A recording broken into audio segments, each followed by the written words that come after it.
UP और उत्तराखंड की खबरों के लिए एबीपी गंगा को सब्सक्राइब करें और बेल आइकन दबाएं। तो केंद्रीय मंत्री को आप सुन रहे थे, लेकिन किसानों और सरकार के बीच की जो बैठक रही है बेनतीजा रही। विज्ञान भवन में 3.5 घंटे तक ये बैठक चली, लेकिन फिलहाल 3 दिसंबर को एक बार फिर से ये पूरी बैठक बुलाई जाएगी और चौथे चरण की बातचीत होगी। आप ये कृषि कानून जितना टाइम वापस नहीं लेते, हम आंदोलन उतना टाइम जारी रखेंगे। नेक्स्ट मीटिंग कब होगी बाजी और कितने बजे? 3 तारीख को 12 बजे होगी, परसों 3 तारीख को 12 बजे नेक्स्ट मीटिंग रखी है। वो सरकार अपनी तरफ से अपने एक्सपर्ट बुलाएगी, हम भी बैठेंगे।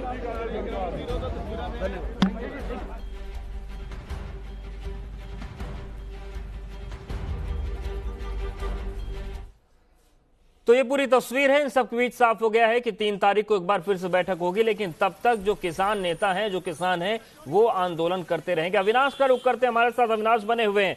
अविनाश, आज जब बैठक शुरू हुई थी तो ये उम्मीद जताई जा रही थी कि कुछ बीच का रास्ता निकल सकता है। ऐसी खबरें भी आ रही थी कि प्रेजेंटेशन के जरिए किसानों को समझाया जा रहा है, लेकिन अब एक बैठक और होगी, फिलहाल आंदोलन चलता रहेगा। जी बिल्कुल, अवधेश, आंदोलन फिलहाल चलता रहेगा और सरकार ने भरसक प्रयास किया आज किसानों को समझाने के लिए, लेकिन किसान नहीं माने। कमेटी रिफॉर्म की बात की गई, कमेटी एक फॉर्म करने की बात की गई जिसमें किसानों का प्रतिनिधित्व भी रखने की बात कही गई, लेकिन किसान नहीं मांगे। अब अगले दौर की बातचीत 3 तारीख को होगी, तब तक उनका अनशन जारी रहेगा। ये सारे किसान यूपी उत्तराखंड से आए हुए हैं। देखिए, ये सरदार जी जो है उधम सिंह नगर से चल के आए हैं, बाजपुर से, इनसे भी बातचीत करेंगे। सरदार जी, आज आप लोगों की बात मानी नहीं है, आप लोग उत्तराखंड से चल के आए, वहां भले से ठंड का मौसम हो, लेकिन दिल्लियों में आप लोगों ने गर्मी बढ़ा दी है। कोई गल नहीं, अज नहीं बनूगी बात 10 दिन रोके बन जूगी। 10 दिन बाद रोके नहीं बनू तो 6 महीने बाद बन जूगी। अं आपका इंतजाम करके आए हैं। कब तक रुकने की आप लोगों ने ठानी? जब तक बात नहीं बनेगी तब तक? कोई मेरी बात सुनो, जो अं रात को पानी लाने उदों तो बिल्कुल ही साढ़े कपड़े लत्ते होंगे आ, सिरियां ही मिधते हैं, पानी लाने ठंड सानू ठंड का मतलब नहीं, साढ़े वास्ते ना ठंड आ ना गर्मी आ। ना ठंड है ना गर्मी है। बातचीत भाई नहीं है, 3 तारीख को फिर से बुलाया गया बातचीत के लिए। 26 जनवरी तक का राशन तो फिलहाल है, और मुझे लगता है कि किसान परिवार से हैं सब लोग। एक ट्रैक्टर ट्रॉली भर के किसी भी जिले से आ जाएगी, जिसमें आराम से 2 महीने 3 महीने जो है गुजारा किसान का चल सकता है। 26 जनवरी तक का राशन रखा हुआ बताया गया। आप लोग कब तक यहाँ पे रुकेंगे? देखिए सरदार जी, बात नहीं बन पा रही सरकार से, आज दौर की बातचीत हो चुकी है, फिर भी जो है सरकार ने कहा है 3 तारीख को हम फिर से बातचीत करेंगे। देखो, यहाँ पर जो किसान आया है ना, अब वो ये ठान के आया है कि इसको निपटा के जाएगा। वो 2 महीने लगे, 4 लगे, 6 लगे या 10 दिन में निपट जाए। अब कोई वापस जाने वाला नहीं है, और जब तक ये सरकार किसानों के हित में निर्णय नहीं ले लेती तब तक किसान यहीं डटे रहे। सरकार कमेटी फॉर्म करने की बात कर रही है, लेकिन कमेटी अब तक जो है उस पर किसान माने नहीं कि कमेटी हम नहीं फॉर्म करेंगे, सब सीधे बातचीत होनी चाहिए। पहले क्या करते थे भारतीय जनता पार्टी, किसानों में से ही कुछ लोग चुन लेती थी, उनके ऊपर मुकदमे का दबाव बनाती थी, उनके ऊपर पैसे का लालच देती थी, उनके ऊपर उनके बच्चों को परेशान करने की कोशिश करती थी। लेकिन अब किसान को लॉकडाउन से, नोटबंदी से तोड़ के रख दिया है। अब किसान मजबूर हो गया है, क्योंकि उसका बच्चा स्कूल तक तो जा नहीं रहा है। 800 रुपए कुंटल धान खरीद रहे हैं हमसे, 700 रुपए कुंटल धान खरीद रहे हैं, 5 रुपए किलो आलू खरीद रहे हैं, 50 रुपए किलो जो है चिप्स वगैरह ये लोग अपने बना के बेच रहे हैं। देखिए अवधेश, एक चीज की और जानकारी मैं दे दूं, यहाँ पे किसान जमे हुए हैं और यहाँ से जो राकेश टिकैत है, नरेश टिकैत है, उनके नेतृत्व में जो किसान आए थे मुजफ्फरनगर वेस्टर्न यूपी से, उनमें से नरेश टिकैत भी अभी एक नेतृत्व लेकर गए हैं केंद्रीय कृषि मंत्री नरेंद्र सिंह तोमर से बातचीत करने के लिए। हालांकि उनकी भी 3 प्रमुख मांगे हैं, उनमें क्या कुछ केंद्रीय मंत्री की तरफ से उनको आश्वासन दिया जाता है, ये भी देखने वाली बात होगी। लेकिन और भी कई सारे लोग, उनसे भी हम बातचीत करेंगे। आप लोग बताइए, कब तक आप लोग यहाँ पे रहेंगे? क्योंकि बातचीत आज पहले दौर की हुई है सरकार के साथ और बात नहीं बनी है। देखिए, हम तो चाहे आज उठ जाते, हम तो उठ ही जाते अगर सरकार हमारी मांग मान लेती। क्या प्रमुख मांगे हैं आप लोगों की? एमएसपी, कॉन्ट्रैक्ट फार्मिंग और भंडारण नीति, हमें ये तीनों काले कानून वापस चाहिए।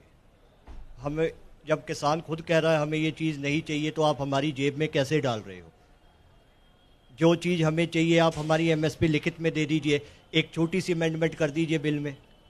लेकिन अविनाश, इनसे पूछिए जरा कि जो पुराना कानून था एमएसपी, उसमें भी कहीं लिखी नहीं थी कि आपको एमएसपी दी जाएगी, ये सरकार की योजना होती थी। तो जब पहले एमएसपी लिखित में नहीं थी, तो अब इनको लिखित में क्यों चाहिए? भ्रम में फंस गए क्या किसी? देखिए, पहले जो एमएसपी मिलती थी उस कहीं लिखित नहीं थी, कोई कानून नहीं था एमएसपी को लेकर के। अब क्यों किसान इतने उद्वेलित है, इतने आंदोलित हैं कि वो अब एमएसपी को लेकर लिखित तौर पर सरकार से मांग रहे हैं? पहले भी एमएसपी का प्रावधान रहा है। 2014 में 1500 रुपए कुंटल गेहूं बिकता था। अभी 2020 में जो गेहूं है 700 रुपए कुंटल बिक रहा है। एमएसपी पहले से थी। अभी जब भारतीय जनता पार्टी उत्तर प्रदेश में आई थी, हिंदुस्तान में आई थी, लिखित नहीं थी एमएसपी ऐसे ही सरकार अनाउंस करती थी। कुछ लिखित में है। मंडियों में पहले से ही लोग अपना प्रोडक्ट लेके जाते हैं, माल लेके जाते हैं और बेचते हैं। आज के हिसाब से, मोदी सरकार के हिसाब से 3000 रुपए क्विंटल का एमएसपी होना चाहिए गेहूं का और धान का। 638 रुपए का रेट होना चाहिए गन्ने का और बिजली का बिल होना चाहिए 200 रुपए। ये हमारी मांगे हैं और इन्हीं मांगों के साथ हम लोग अड़े रहेंगे और जब तक अड़े रहेंगे, जब तक हमारी मांगे नहीं मानी जाएंगी। बिल्कुल अविनाश, मतलब कुल मिला के समझ में आ रहा है जब तक बातें नहीं मानी जाएंगी कि बहुत ज्यादा जानकारी से मतलब किसी का है नहीं। कानून पहले क्या था, अब क्या था, बस उस मांगे हैं जी। सब धारा में चले आए हैं। हो, पंजाब से हो, हरियाणा से हो, हम पूरे इंडिया के सब किसान एक साथ है, आज एकजुट है। हम अपने भाइयों के, सब किसानों के साथ खड़े हैं। हम सबकी एक ही मांग है जी, किसानों की। बिल्कुल उदय साहब सुन रहे, सारे किसान यहाँ एकजुट है और सारे किसान एकजुट होकर के यही मांग कर रहे हैं कि कुछ भी हो जाए, ये जो फॉर्म कॉन्ट्रैक्टिंग आ रही है, इसमें कॉन्ट्रैक्ट पे इस पे ढील जो सरकार ने दी है, इस पे फिर से पुनर्विचार लेकिन एक सवाल और भी अविनाश आपके जरिए इन किसानों से, साथ साथ एमएसपी पे बातचीत कि फार्म कॉन्ट्रैक्ट जो है, कॉन्ट्रैक्ट फार्मिंग जो है, वो किसान पर, ये किसान की मर्जी पर है, कोई जबरदस्ती नहीं है। कल वाराणसी में प्रधानमंत्री ने भी कहा कि किसान अगर कॉन्ट्रैक्ट फार्मिंग करना नहीं चाहते तो उनकी मर्जी है, पुराने हिसाब से अपने अनाज को बेच सकते हैं। तो फिर इसमें दिक्कत क्या? अगर इनको डर लगता है तो कॉन्ट्रैक्ट फार्मिंग ना चूज करें। लेकिन कल अगर बात करें तो प्रधानमंत्री ने बनारस से कहा है कि कॉन्ट्रैक्ट फार्मिंग किसानों के ऊपर है पूरी तरीके से। किसान चाहे तो कॉन्ट्रैक्ट फार्मिंग करें, अगर उनको नहीं अच्छा लगता है तो ना करें। तो फिर आप लोगों को आपत्ति किस बात पे हो रही है? आपत्ति इस बात पे हो रही है कि जब आप ऑप्शन ही नहीं छोड़ोगे, ऑप्शन ही नहीं। बिल्कुल अविनाश, और एक तस्वीर हम दिखा दें, आपके पास आएंगे। मजबूरी में करनी पड़ेगी जो टिकैत, अब आपका जब एमएसपी नहीं होगा, राकेश टिकैत के साथ जो प्रतिनिधिमंडल पहुंचा है कृषि मंत्री से मिलने के लिए, वो तस्वीर हम आपको दिखा रहे हैं। और सीधी तस्वीरें इस वक्त दर्शकों के सामने है। तो ये जो दूसरा प्रतिनिधिमंडल है वो भी पहुंच चुका है कृषि मंत्री के पास और वहां पर यूपी, उत्तराखंड, हरियाणा के जो किसान हैं उनकी जो बातचीत है वो आगे बढ़ेगी। हालांकि जो पहली बातचीत विज्ञान भवन में बुलाई गई थी वो बेनतीजा रही है। अविनाश, सवाल ये है, एक सवाल और उठ रहा है खासतौर से बीजेपी की तरफ से कि ये जो दौर है ये गेहूं का है, ये गन्ने को लगाने का है, गुड़ाई का है। ऐसे में जो लोग यहां पर सड़कों पर बैठे हैं दरअसल वो किसान है ही नहीं, क्योंकि अगर किसान होते तो अपने खेतों पर होते हैं। किसान अपनी कृषि समझौता नहीं करता। जी बिल्कुल, मैं ये सवाल जरूर लूंगा, ये काफी दिलचस्प सवाल है। देखिए, एक आरोप लग रहा है भारतीय जनता पार्टी के तमाम सारे जो प्रवक्ता है या कई नेता हैं उनकी तरफ से भी एक आरोप लग रहा है कि जो किसान है इस वक्त खेतों में बुआई कर रहा है, गेहूं का सीजन है, तमाम अन्य फसलों का है, जो यहाँ पे बैठे हैं वो असल किसान नहीं है।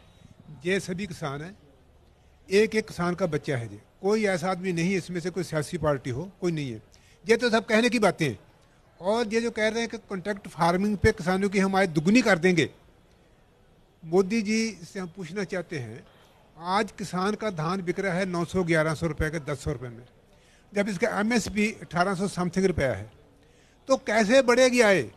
जब कॉन्ट्रैक्ट खेती हो जाएगी ना, तो सब किसानों की भूमि उन बड़े घरानों के पास पहुंच जाएगी। ये अपनी खेती से भी आज हो बैठेंगे, किसी को कुछ नहीं मिलने वाला है समाज में से। और ये जो कमेटियां गठित कर रहे हैं, ऐसी कमेटी बहुत बार गठित हुई है, ये टरकाने वाली बात है। बिल्कुल, और देखने वाली बात होगी कि क्या बातचीत से रास्ते निकलते हैं। शुक्रिया अविनाश, फिलहाल जानकारी अपडेट्स को देने के लिए और किसानों से बातचीत करने के लिए। तो लगातार बातचीत का दौर जारी है, लेकिन आज की बातचीत बेनतीजा रही।